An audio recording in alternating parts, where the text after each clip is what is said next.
You are a marine biologist who is on a mission to explore organisms that live in the deeper and darker parts of the ocean.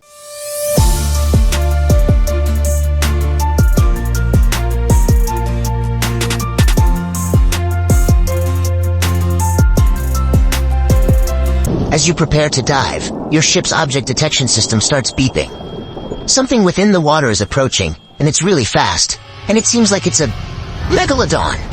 You try to take your oxygen tank and other diving equipment off to prepare for what's to come. But in the blink of an eye, the Megalodon attacks your ship, breaking it into two pieces like the Titanic. You fall into the cold waters of the ocean. You immediately try to swim back to the surface in a panic, but the Megalodon notices you. You know you're not fast enough to escape. As the Megalodon swims towards you, your survival instinct takes control. You curl your body to minimize its surface area and decrease your risk of injury. And the Megalodon opens its 11-foot wide mouth. The force of the water pushes you against the back of its throat, which is wide enough to fit a small car. Fortunately, you are able to grab onto one of its 276 teeth as tightly as you can until its jaw slaps shut with a loud banging sound.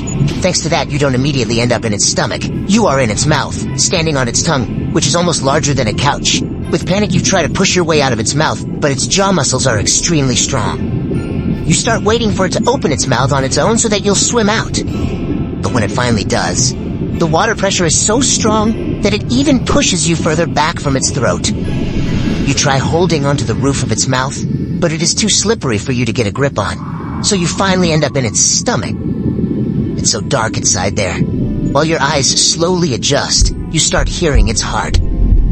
There is still no oxygen, so you keep your diving gear on. Good thing you didn't get a chance to take it off before.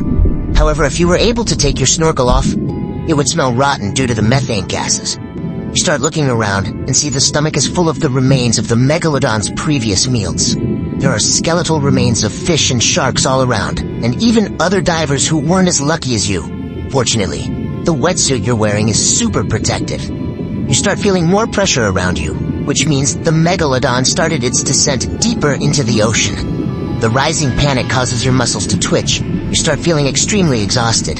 That's why you need to do something now, and do something fast if you want to make it out alive. You remember that your diving equipment includes an emergency knife. It's small, but it's really sharp. You take that out and try cutting through the Megalodon's skin. The Megalodon's swimming slowly gets weird as you continue trying to cut your way out. You can tell it doesn't want you inside itself anymore. So it finally barfs you out, making you the only survivor of a Megalodon attack.